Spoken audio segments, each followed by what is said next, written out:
of tea and a little chocky bar.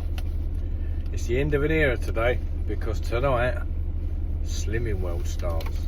I've been watching my belly on these videos and I'm not a happy man.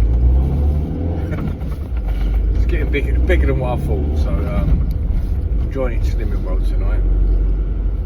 So you might see me looking a little bit miserable, you might see me looking a bit thinner, you might see me looking a little bit more Brucey, do you know what I mean? So I put the berries in the porridge and then the porridge in the berries. Marvellous. Keeps me fit and youthful. Marvellous. So tonight, yeah, that starts. So I should be a new man by the summer, hopefully. Or a little bit of a new man. Anyway, to the job. When you're driving the van and you're driving to the job or your car, wherever you go, that's where all the best thinking happens, isn't it? In the van or the car, because you're switched off from obviously not driving. You've got to concentrate on that. But there's no distractions anywhere else really. You just sit in your own head and you just think about things really. It's really where ideas come up from. It's where your wants and needs all sitting there, don't they? And you think, oh, that'd be a good idea, that'd be good. I'd like to do this, I'd like to do that. So it's quite a nice thing really. It's one of the last things we've got, I think, that doesn't take our concentration away from our own heads. Because when you're indoors, you're, you know, if you're anything like me, and I'm pretty normal, you're so I'm pretty normal. I was going to say something ridiculous, like I juggle oranges.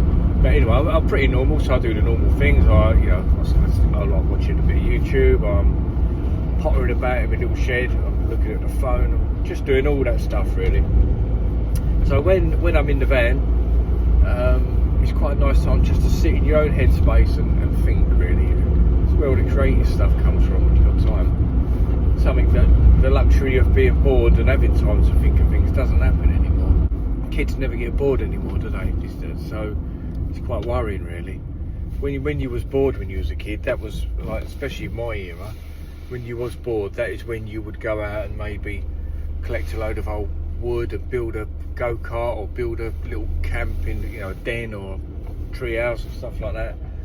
That's the sort of thing we used to do because you were so bored, there was nothing else to do except invent stuff. And now, with these poor kids that don't realise it, everything is invented for them. There is no space for them to be bored.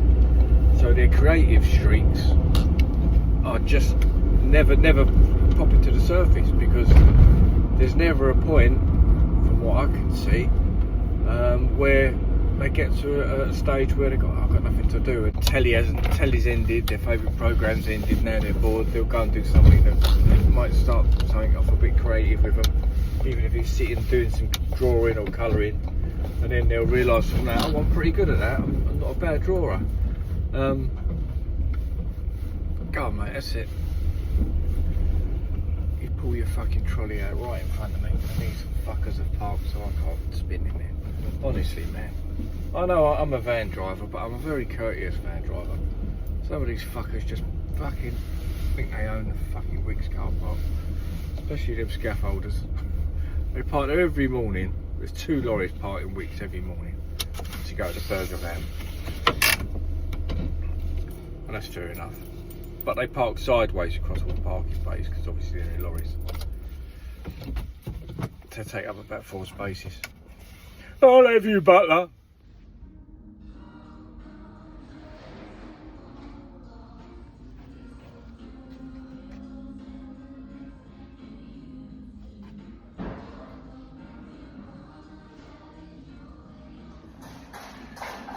PVA was a tenner a few weeks back, it seems like.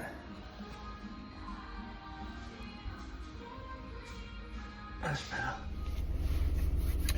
They're getting crafty in Wickes. I was just looking for the PVA because I'm going to go back to PVA from SBR. The job I'm on, I think they've got carpet in there, and I don't want to be dropping SBR on the carpet because that stuff don't come out. So I walked over to the bit where they stock all that, just down from the plaster. I would imagine Wickes is set up pretty much the same in all its shops. And so they got the SBR there for the price that obviously you saw in the video. And then the only PVA they got there is the Bostik one, which is 19 quid.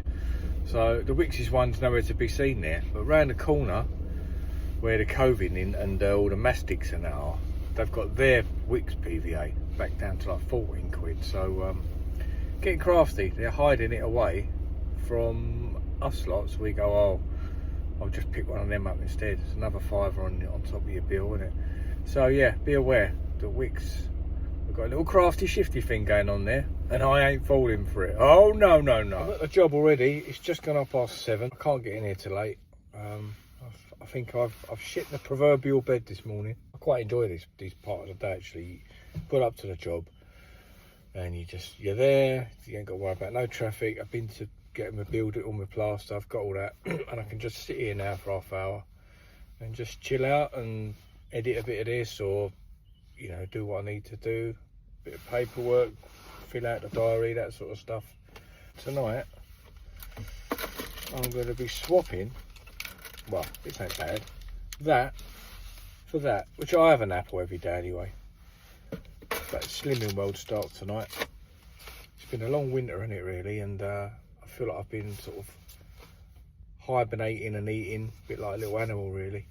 And since I've been making these videos, I can see how big my bloody belly is overhanging all the time. As you're getting older, I don't want that belly getting bigger and bigger, because I'll probably be doing this sort of work till I drop really. Not that I could afford to retire, but I don't plan on retiring because I still enjoy doing all this. Trying to keep the weight off is quite important really, because the old knees are starting to creak a bit. I don't want extra weight on them. I don't want extra weight on anything really. So yeah, Slimming World starts tonight. That is a beautiful morning. That's so nice just to feel the sun on you again. It's been a long old winter, innit, with no sun. Look at that. I feel like a little terrapin basking.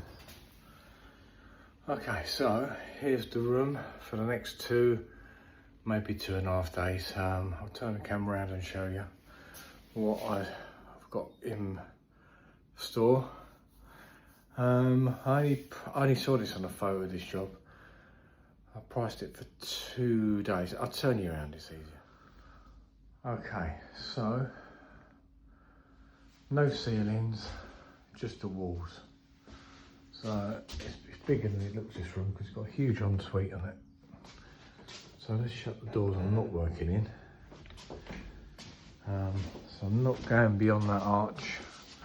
It's like a dressing room through there. It's a huge room, lovely room. Anyway, so I'm presuming it's this. I was told it was all stripped, but this has still got lining paper on, but they're not going to leave that wall, are they? So I suppose I've got to strip that. So it's that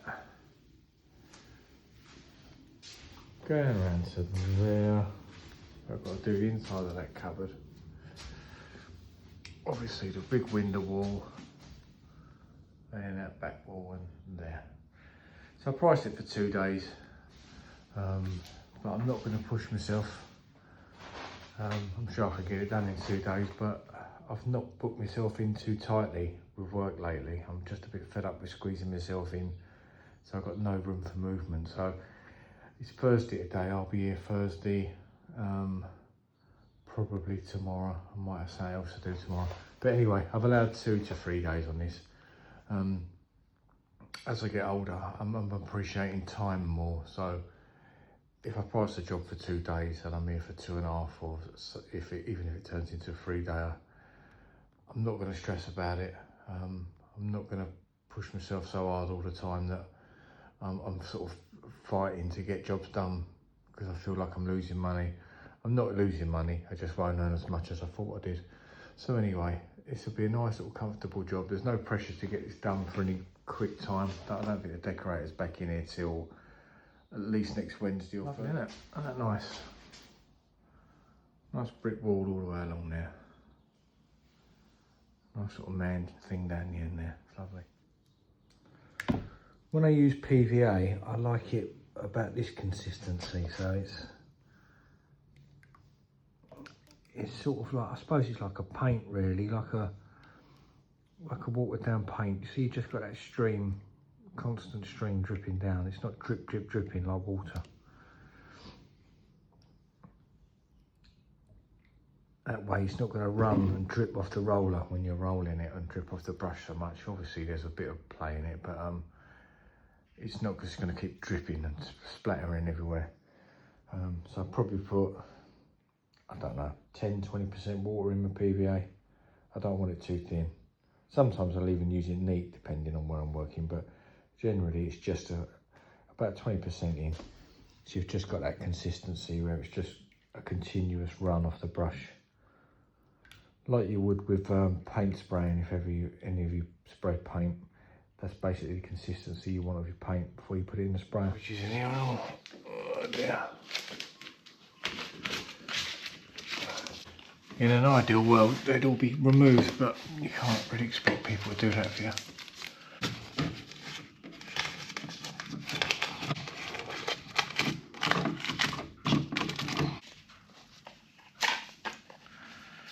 That's what happens when you don't come and look at jobs. I don't usually price jobs. Never what you think off of a photo. No one's ever would look at. So it's not good pro these people for a bit, so this is why I've just done it like that. But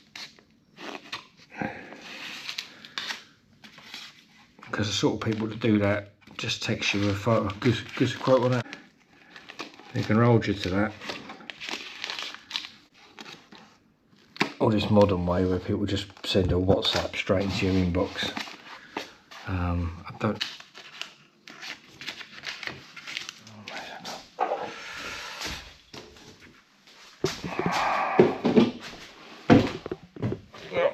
So, just PVA in, PVA in. Get around the sockets as best you can without blowing yourself up. Just along the top lines. See, this is how I like to keep it. Just move that camera, sorry. I like to keep it at a decent consistency, like dip it in. Just hold on nicely. You're not dripping it everywhere. Bigger than a mini, but they're quite handy. You can sort of get sort of up there, like right into the corners and things with these. It puts plenty on.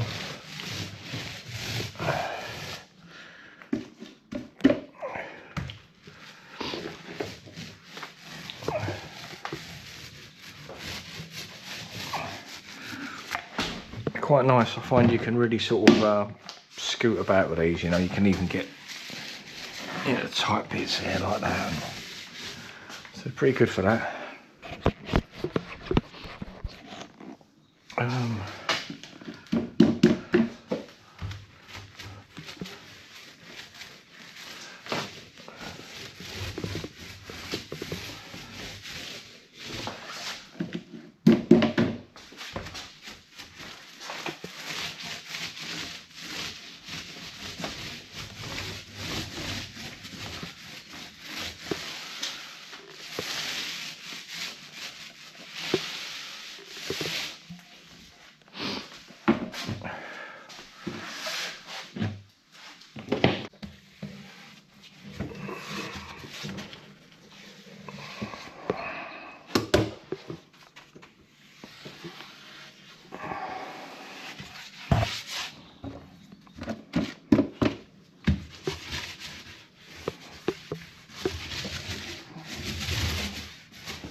Obviously work picked up again, and then that little window cleaning around just stopped it really, just stopped doing it. It was alright, it did the job for a while. Just help pay the bills really.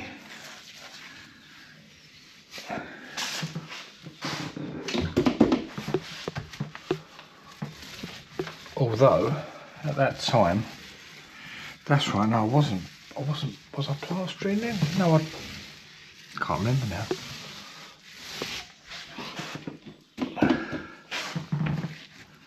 That's right, I had done plastering, I'd learnt it back in the 80s.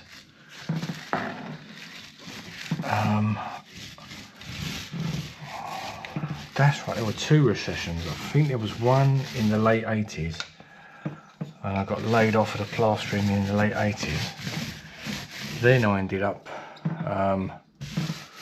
working for a roofing firm, like felt roofing, like just doing running the pot and that sort of thing. So I learned that as well. I learned flat roofing, and me and my mate were both working on there.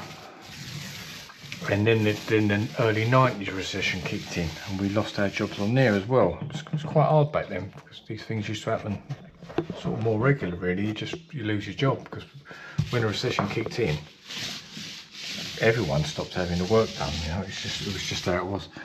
Anyway, so that's where me and my mate got these. Everything's had 2 coats of PVA. Got some angle beads on around there. Can't touch that wall because the plumber's got to come and take that radiator off. That's a huge radiator. So I've been told it's today, but I wouldn't hold my breath for it, so I'm just going to leave that wall alone. I've run out of angle bead. I've got bundles of angle bead in my garage because I buy it online. I get it from Amazon now. I find that's probably the cheapest place. I buy a bundle of, I buy a pack of 50 off Amazon, and I think that comes out at about maybe just under 80 quid. Funny enough, last time I did it, you expect it to be delivered by Amazon. It was delivered by Travis Perkins. So they've obviously got something going on with him. But anyway, I've got it all in my garage, and like an idiot, I forgot to put it on the van this morning. So I only had a length and a bit on, which has just got me around that window.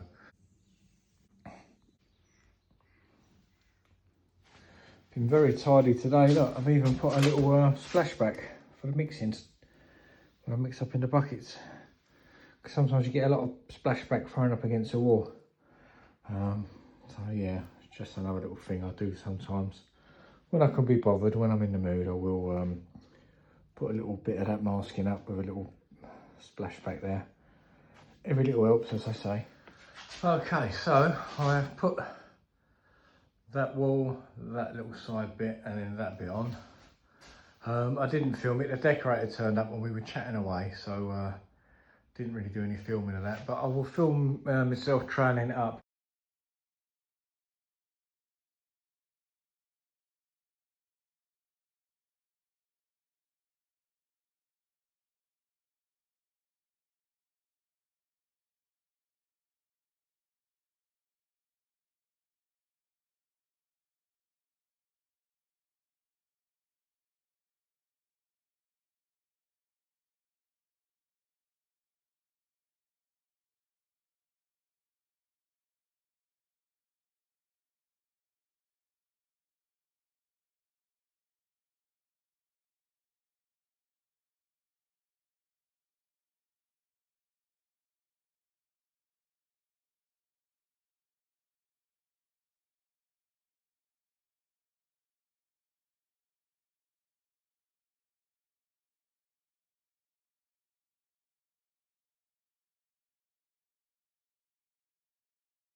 You know, you can get all your speed skims and all your things to do make, you know, life a bit easier on the body for a plasterer, but sometimes just a good old trowel, that's all you need to achieve that finish. Like old days, that is. I think sometimes I think to myself, I think I was a better plasterer in my 20s because all you had was your hawk and your trowel. I think you might have had one trowel for rendering, one trowel for plastering. I don't remember having more than 2 trowels. But when you had that trowel, you know, you used it and you mastered it, and it literally wore into the shape of the way you plastered. And nowadays we're chopping and changing all the time, buying this flexi, stainless, carbon, that you don't really get that chance, I don't think. If you are starting out in plastering, by all means have a go with the speed skims and the spatulas, because they're good in the right situation. But just master a good old trowel, really, a good solid trowel, not a flexi one. Just master a, you know, a stainless steel one. That's all you need, really.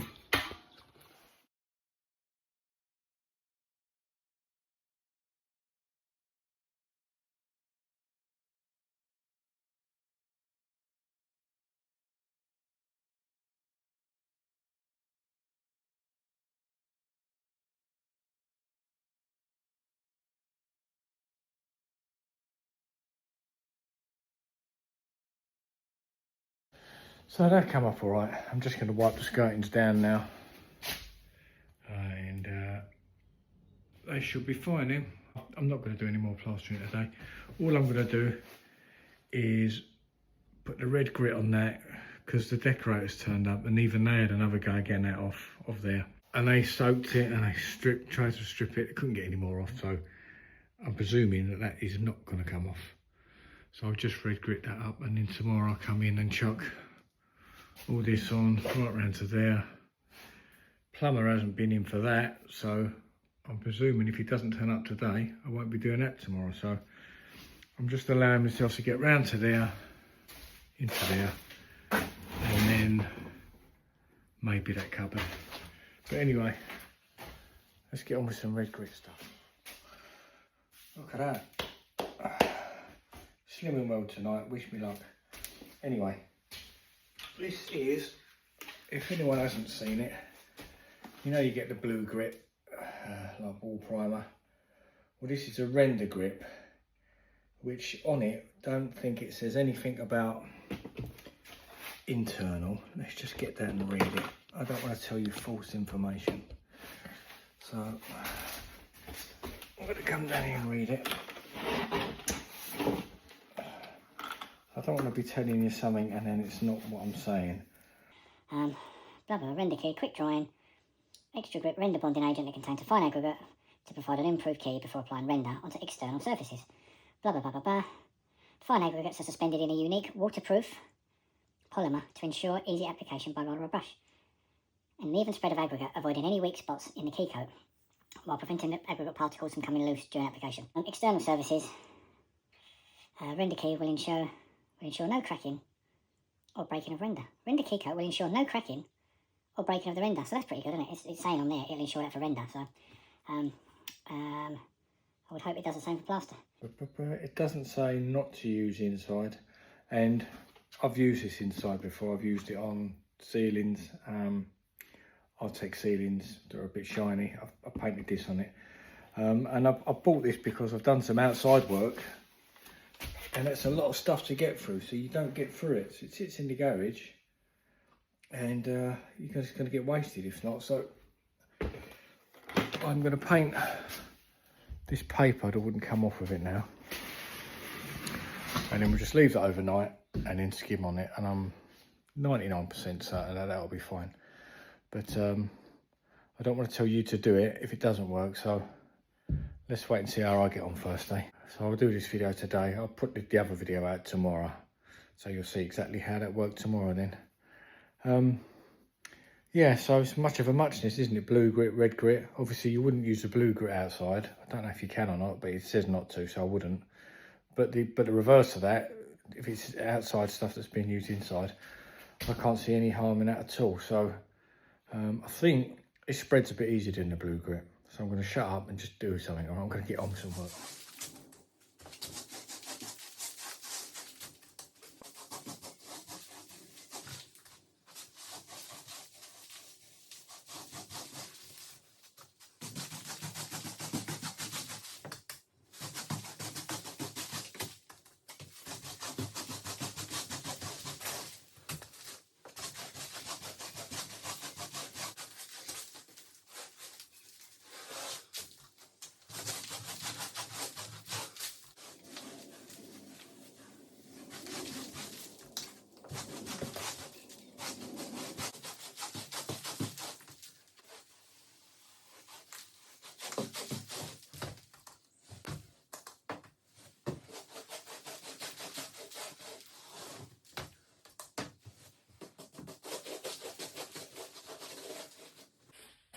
Who did the Monster Mash?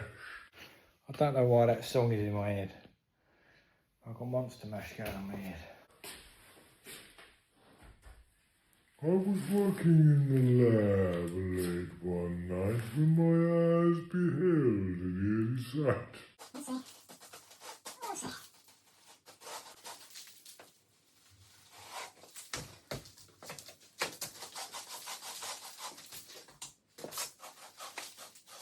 I looked at a nice rendering job yesterday, and if I can make my editing work out well, the render job looked quite interesting. It looked like this. So yes, I've got to give a price for that. Don't see no reason why I won't get it, because I've worked around the house before. So that'll make quite an interesting little video. Last thing of the day, another little tip is, it's not really a tip, it's more of a warning. If you're going to leave a job and you've got buckets of water, especially if you're upstairs, just get in the habit of emptying them, because believe it or not, things do spring leaks when you least expect it. And so you could leave a couple of buckets of water up here overnight. For some reason, there might be a pinhole or the start of a pinhole, starts coming out one of the buckets, you flooded the ceiling then downstairs. So just pour it away, just get in that habit. Especially with these blue buckets, because if you keep mixing in them, you'll gradually make that bottom really thin, and eventually it will split on you. You'll know, because you'll get a little pinhole in it. I've done it many a time, where you go to fill up for the next mix, and as you're walking back from the tap or whatever, you notice a little bit coming out. So they're candidates for it really, so always make sure they're empty. Do you know what, I'm going to go home, I'm going to have an early day. It's nice. See you tomorrow.